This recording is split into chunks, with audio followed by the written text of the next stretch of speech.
Imagine you're the biggest movie director in your country. Your ex-wife is the most famous actress on the planet. And one day, you both completely vanish off the face of the earth. No ransom note, because you didn't get kidnapped for money. You got kidnapped because a future dictator thought your blocking was excellent, but your third act pacing needed work. Welcome to the most insane, high-stakes movie production in human history. The filmmakers say the actress and director smuggled the audio tapes out during a trip to Europe. They landed on the desk of David Straub at the State Department. It is 1978. Meet Choi, Eun-hee, South Korea's absolute darling of the silver screen. She's glamorous, she's talented, and honestly, she's having a rough year. Her studio is struggling.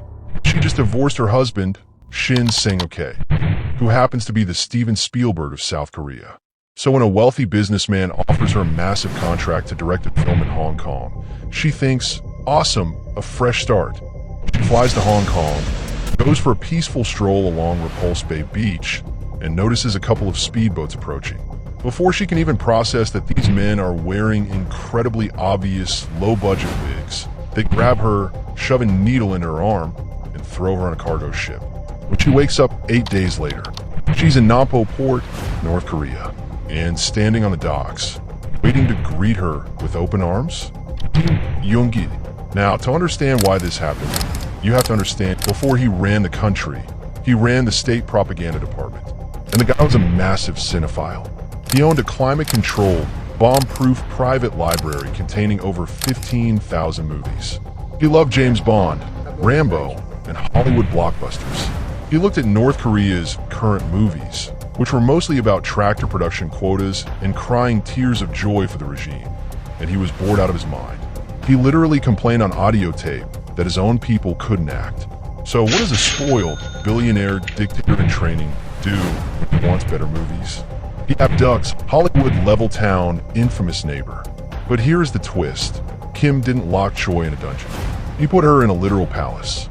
He gave her clothes, a private tutor, and threw lavish dinner parties for her. He just wouldn't let her leave. And he kept asking her opinion on screenplays like they were buddies at Sundance. But Choi was only half the puzzle.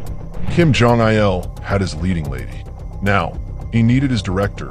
Back in Seoul, her ex-husband, Shin is freaking out. Even though they were divorced, he still cared about her. He flies to Hong Kong to investigate. He spends 6 months hunting for clues, chasing ghosts, and getting increasingly desperate. Eventually, a shady contact tells him, "Hey, I can get you a passport to go look for her. Just meet me for dinner." Shin shows up for dinner. He does not get a passport. Instead, he gets a chloroform-soaked sack pulled over his head. Boom! Kidnapped. 2 for 2. Kim Jong-il just completed his cinematic infinity gauntlet. But things didn't go according to Kim's script. Unlike his ex-wife, Shin did not play along. The second he arrived, he realized what was happening and immediately stole a Mercedes from his compound, gunning it toward the Chinese border. He made it within 15 miles before the military surrounded him. Kim Jong-il was furious. He threw Shin into prison number 6. For 4 years, the greatest director in Korean history lived on a diet of corn, salt, and grass.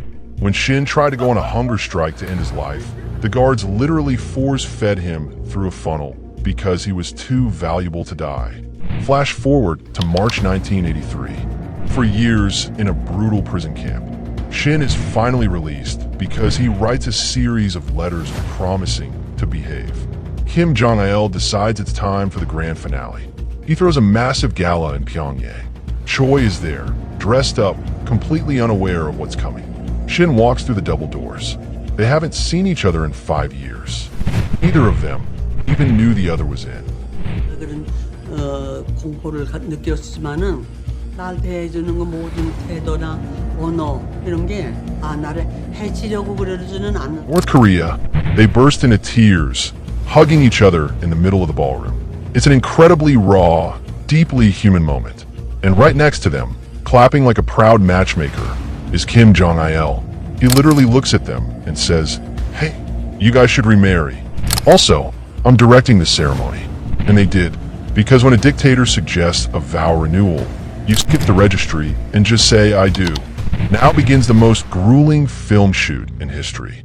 Kim Jong-il sets them up with Shin, film North Korea. He gives them an ungodly budget, an army of 700 crew members, and absolute creative control. As long as the movies make communism look cool. Yes, you heard that right. They made a communist Godzilla movie where the monster is an allegory for the dangers of capitalism.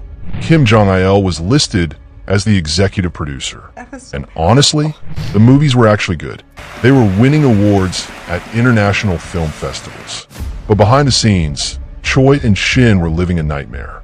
They were working 21-hour days, sleeping 2 hours a night, and constantly being watched by armed guards. They knew that if they ever wanted to escape, the world would never believe their story. They would look like willing defectors. So, right under Kim Jong-il's nose, at extreme risk of execution, they hid a tiny tape recorder in Choi's purse during private dinners.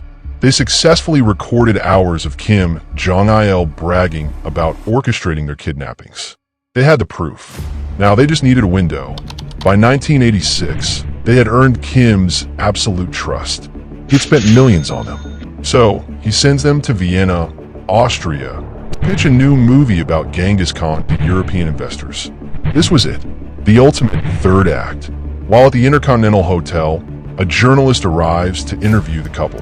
The North Korean bodyguards, feeling secure, step out of the room to give them privacy. The second the door clicks shut, Shin looks at Choi. No words, just a nod.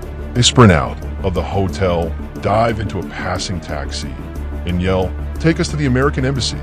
Fast. But this is a movie director's life, so of course, the universe gives them a massive traffic jam right in the middle of Vienna. Behind them, they see the North Korean guards running through the street, scanning the cars. Shin looks at the embassy gates. They're just a block away. He throws a handful of cash at the driver, grabs Choi's hand, and they bolt. They burst through the doors of the U.S. embassy, breathless, terrified, and slam their secret tapes onto the desk.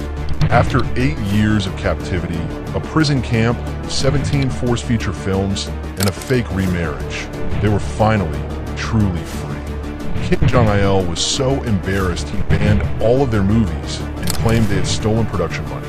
But Shin and Choi got the ultimate Hollywood ending. They moved to Los Angeles, changed their names, and Shin even went on to produce the hit 90s movie Three Ninjas. They lived out the rest of their lives together in safety, proving that while a dictator can buy the cameras, the crew, and the script, you can never truly capture the human spirit. The Lovers and the Despot. It features a South Korean actress, Eun-hee, and her husband, a famed South Korean director named Shin Sang-ok. They were kidnapped by Kim Jong-il's regime in 1978.